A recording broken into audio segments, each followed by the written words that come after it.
Well, Mr. Trump's a formal nomination by the Republican Party certainly doesn't surprise me.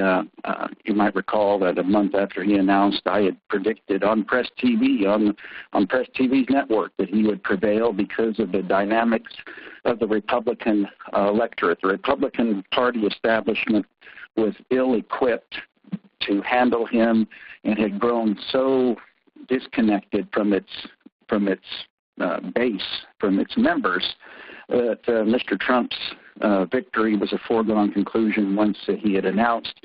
He had feigned this in prior years when he was talking about announcing, and all that was him building his political name recognition when he previously stated that he would think about run and then he wouldn't run, and he was just getting ready for the prime opportunity to strike. I might add that had the Democrats are in a similar situation, that had the Democrats had the Republican Party rules, Bernie Sanders would have won as well.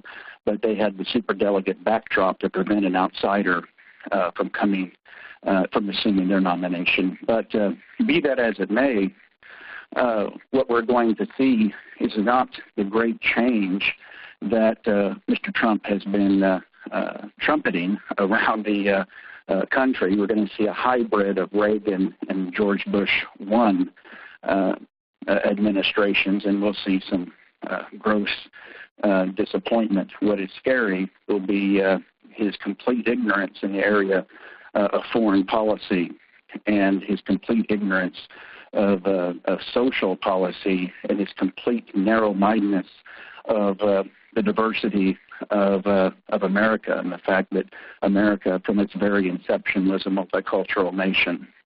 And so his enemies list should shock people, and he's displayed them from day one, and the media has failed to pounce on that.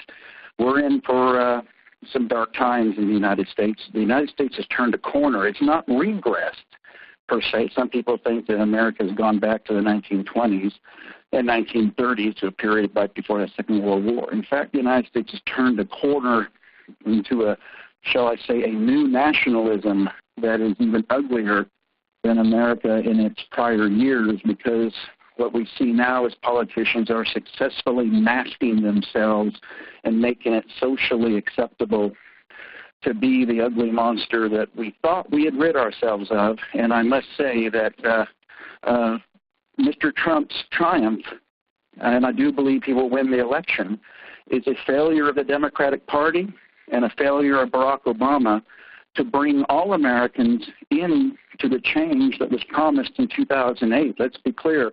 Barack Obama and the Democratic Party left millions of Americans out in the cold and basically snubbed their nose at them and said, we don't need you. You either come with us or you're going to be left out. And now we're seeing those millions of Americans basically turning the whole system over on its side, and a lot of them are within Mr. Obama and the Democratic Party itself are joining this Trump train.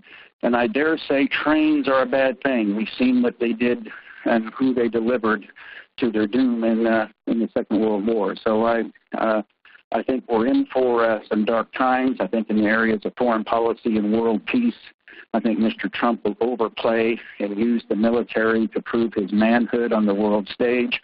And I think at home, his domestic policies will be horrific to the poor and to the marginalized, and his promises of jobs will be farcical and will only benefit the upper class, which he says he's against, but yet he is comfortably one of.